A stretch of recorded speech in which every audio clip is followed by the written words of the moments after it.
Assalamu alaikum dear students. Today's topic is underweight and obesity. As you know, in previous lecture we discussed the GI disorders. In under GI disorders we discussed diarrhea and constipation. Now today we discuss the underweight and obesity. What is underweight? Underweight, as you know, the BMI. First of all, what is BMI? It is the body mass index. जो BMI है ये हम निकालते हैं जब आपके पास एक individual का वेट और हाइट होती है. BMI की फॉर्मूला है weight in KG divided by height in metre square. It means जब आप एक इंडिविजुअल का वेट लेते हैं वो आप केजीज में लेते हैं, फिर हाइट डिवाइडेड बाय हाइट वो मीटर्स में आप लीजिए, फिर उसका स्क्वायर कीजिए. हमारे पास बीएमआई का चार्ट है, ठीक है. तो जिसके साथ फिर जो वहां पे रिजल्ट आता है उसको हम कंपेयर करते हैं. हम देखते हैं इंडिविजुअल अंडरवेट है, नॉर्मल है, ओबीज है कि ओवरवेट है. ठीक है. अब जिसका बीएमआई लेस देन 18.5 होगा उसको हम कहते हैं अंडरवेट. ठीक है.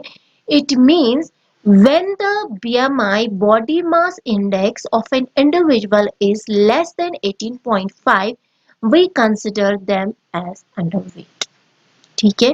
when energy balance is negative, it means जो जितना उसका कंजप्शन एक्सपेंडिचर है एनर्जी का, कंजप्शन उससे कम हो.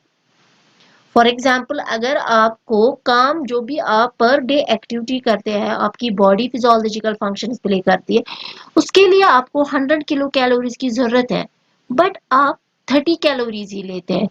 सो जो रेस्ट 70 कैलोरीज है वो कहाँ से मिल जाएंगी? सो आपकी बॉडी दिन ब दिन आपका वजन जो है वो कम होता जाए, बिकॉज जो भी आपकी बॉडी में स्टोर थे वो सब यूटिलाइज हो गए. ठीक है. that is negative balance of energy. Half of Indian population is suffer from the underweight. ठीक है. half of population, you can imagine underweight कितना present है हमारे इंडिया में. ठीक है. why? जो underweight है ये इसलिए ज्यादा है due to low socio-economic conditions, lack of food availability, poor hygiene. ठीक है. poor economic conditions, lack of awareness about nutritious food and starvation, या जो नेचुरल डिजास्टर्स आ जाते हैं, ये सारे कॉजेस है जिसकी वजह से अंडरवेट है. आप देखिए पहले पुअर इटियोलॉजी कॉजेस क्या है? Poor selection of food.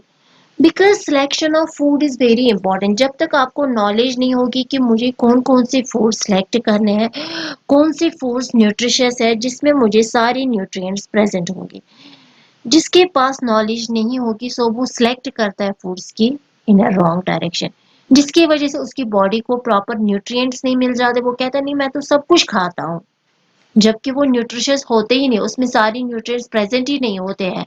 उसको नॉलेज ही नहीं होती है प्रोटीन रिच फूड्स क्या है, विटामिन मिनरल रिच फूड्स क्या है, कार्बोहाइड्रेट रिच फूड्स क्या है, फैटी फूड्स क्या है.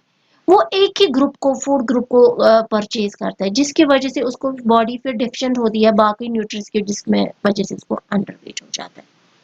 फिजिकल एक्टिविटी, जो स्ट्रीनस एक्टिविटी जैसे हमारे लेबरर्स हैं या जो एक्सर्शन बहुत करते हैं लेकिन यहाँ से वो उतना कंज्यूम करते ही नहीं है, वो अंडरवेट हो जाते हैं.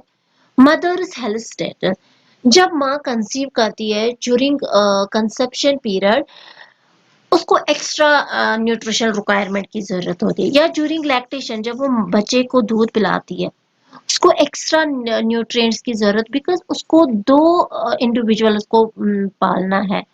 जब उस बच्चा फीटस में होता है उस टाइम भी उसका भी फीड को नजर रखना है.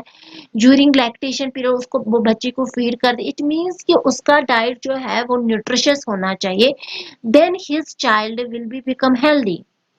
अगर मदर का डाइट ड्यूरिंग प्रेगनेंसी या ड्यूरिंग लैक्टेशन न्यूट्रिशियस नहीं होगा, रिच नहीं होगा इन ऑल एसेंशियल न्यूट्रिएंट्स, उसका बच्चा जो है वो अंडरवेट होगा एंड अपनी सेहत पे भी इफेक्ट होता है.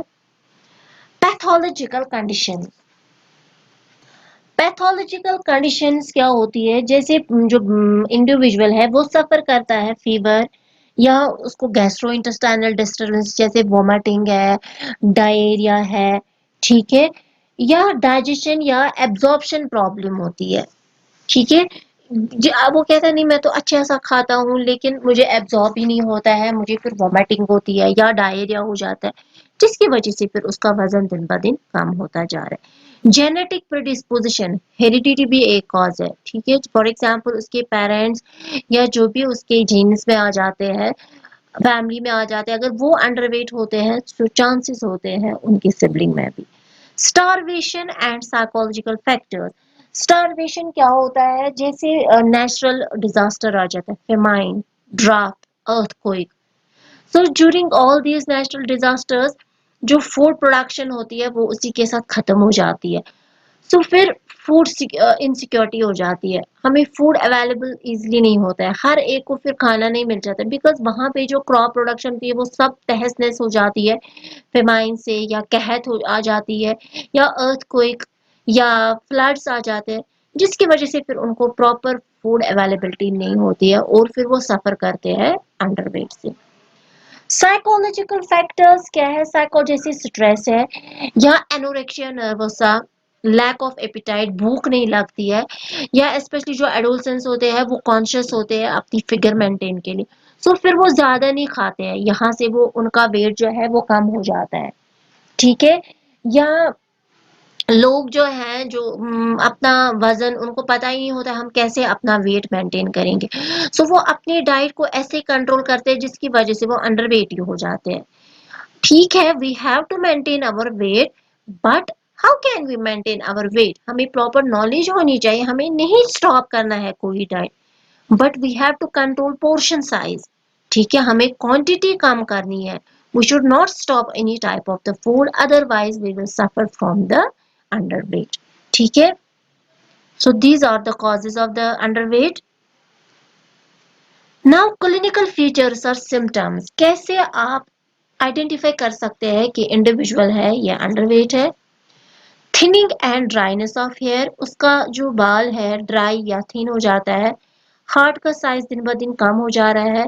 Slow heart rate, mild anaemia, constipation, skin will become dry, muscle mass will get diminished day by day, edema, उसके बॉडी में फ्लूइड जमा हो जाता है।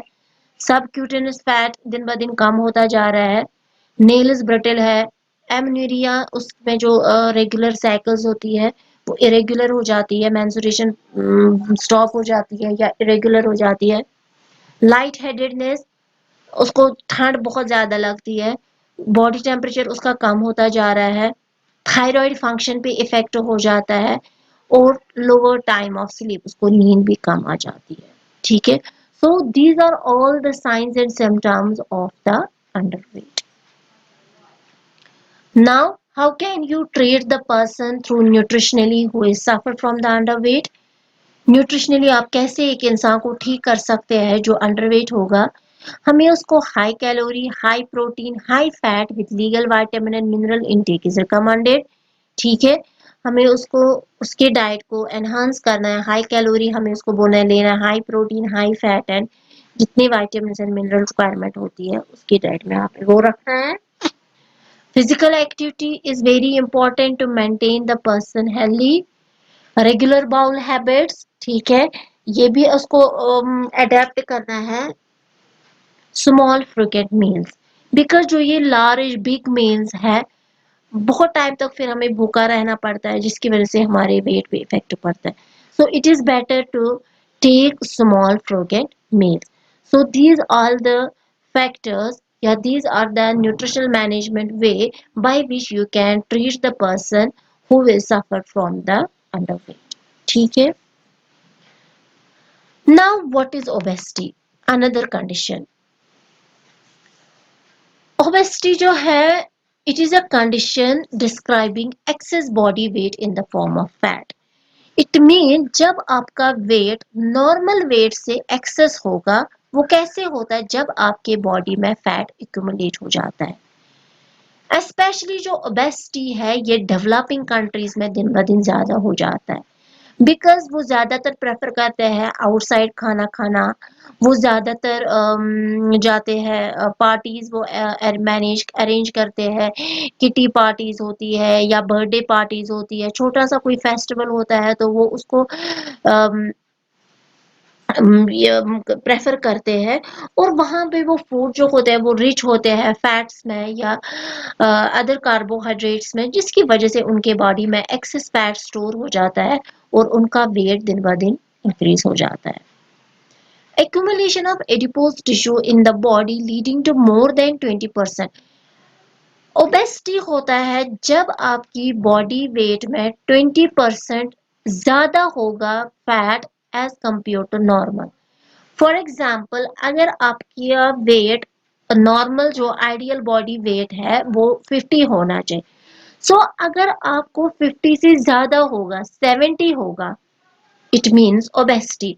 अगर 10 ही परसेंट ज्यादा होगा उसको हम ओवरवेट कहते हैं। ठीक है, it is a hindrance leading to breathlessness, invite several disease.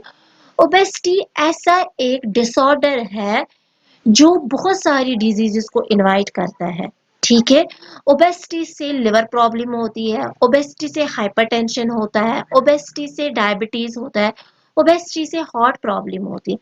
सो अगर आप अपने वेट को मेंटेन करोगे ये सारी डिजीजेस नहीं हो जाएंगी। ठीक है, that is why obesity invites several disease. So if you want to control your body suffer from hypertension, cardiovascular diseases, diabetes, liver problems, या other degenerative problems, you have to maintain your weight. You have to control your weight. ठीक है, it is due to positive energy balance. It means जितना आपका expenditure आप consume उससे ज्यादा करते हो, तो जो एक्सेसिव आप कंज्यूम करते हो वो आपके बॉडी में स्टोर होता जा रहा है जो फिर एडिपोज टिश्यू फॉर्म में डेवलप हो जाता है, जिसकी वजह से एक इंडिविजुअल में वेट दिन ब दिन इंक्रीज हो जाता है एंड उस कंडीशन को हम कहते हैं obesity. Etiology, genetic, heredity, dietary habits, physical activity, abundant availability of food, psychological factors, hormonal imbalance, age and sex, eating habits, endocrine factors, trauma, prosperity and civilization. First is the genetic factor. Genetic जो है 50 to 70% chances होते हैं एक individual में obese होना अगर उसके parents obese होते हैं। ठीक है, डाइटरी हैबिट्स, जो डाइटरी हैबिट्स है वो बहुत ही इंपॉर्टेंट है। किसी के डाइटरी हैबिट्स ऐसे होते हैं वो ज्यादातर कंज्यूम करता है पैक्ड फूड्स, फ्राइड फूड्स। ठीक है, उसको क्रिस्पी फूड जो हम डीप फ्राइड फूड्स होते हैं वो पसंद होते हैं। या फीमेल्स में जब वो खाना बनाते हैं उनको हैबिट होता है निबलिंग ऑफ मील्स। निबलिंग क्या होती है, जब वो खाना बनाते थोड़ा थोड़ा सा वो मुंह में भी डालती है।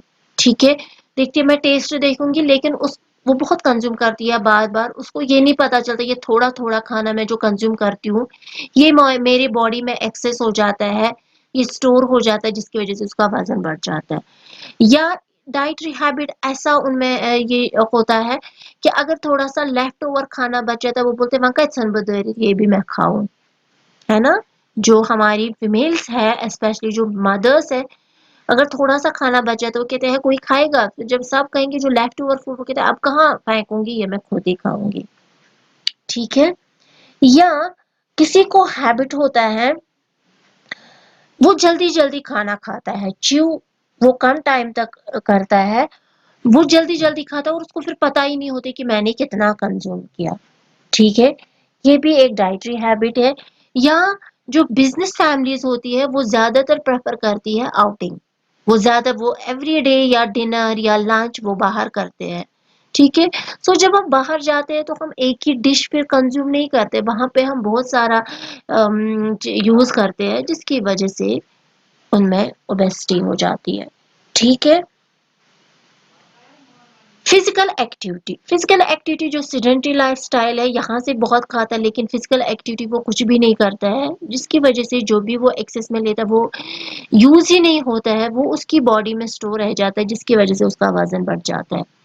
अबंडेंट अवेलेबिलिटी ऑफ फूड, जब फूड बहुत अवेलेबल होगा, ठीक है, जब एक्सेस में फूड अवेलेबल होता है उसकी वजह से भी ओबेसिटी हो जाती है।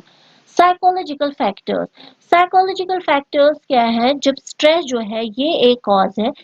जो स्ट्रेस है वो एक हार्मोन सिक्रीट करता है, एंडोर्फिन, ठीक है। एंडोर्फिन क्या होता है, इससे हम अच्छा फील करते हैं, ठीक है। ये एक न्यूरोट्रांसमीटर है जिससे हमें सेल्फ पनिशमेंट या डिप्रेशन, एंजाइटी या स्ट्रेस जो है, इसी में क्या होता है ड्यूरिंग साइकोलॉजिकल फैक्टर, जब कोई स्ट्रेस में होता है तो वो उस टाइम ज्यादा कंज्यूम करता है, बट इन सम केसेस वो ड्यूरिंग स्ट्रेस वो फूड नहीं कंज्यूम करते हैं, ठीक है। सो साइकोलॉजिकल फैक्टर से भी इन सम केसेस जब कोई एंजाइटी या स्ट्रेस या टेंशन होता है वो ज्यादा फूड कंज्यूम करता है, जिसकी वजह से ओबेसिटी के चांसेस होते हैं। हार्मोनल इम्बैलेंस, हार्मोनल इम्बैलेंस में क्या है, जैसे एंडो हार्मोनल इम्बैलेंस, जैसे हमारी बॉडी में बहुत सारे हार्मोन्स है, ग्रोथ हार्मोन या अदर हार्मोन्स है, वो प्रॉपर इम्बैलेंस उनकी होगी, उस वजह से भी जैसे एंडोक्राइन हार्मोन्स है, जिसकी वजह से फिर फर्टिलिटी के प्रॉब्लम होती है, उससे भी ओबेसिटी की चांस, जैसे पीसीओडी है। पीसीओडी जो है वो स्पेशली उनमें होता है जो ओबीज होते हैं, जिनमें हार्मोनल इम्बैलेंस होती है, उनमें पीसीओडी होती है, जिसकी वजह से फिर उनमें इनफर्टिलिटी होती है। एज एंड सेक्स, ठीक है, females are more prone to get obese and in case of age, ये किसी भी एज ग्रुप में हो सकता है, बट सेक्स फीमेल्स में ज्यादा देखा जाता है obesity as compare to mails.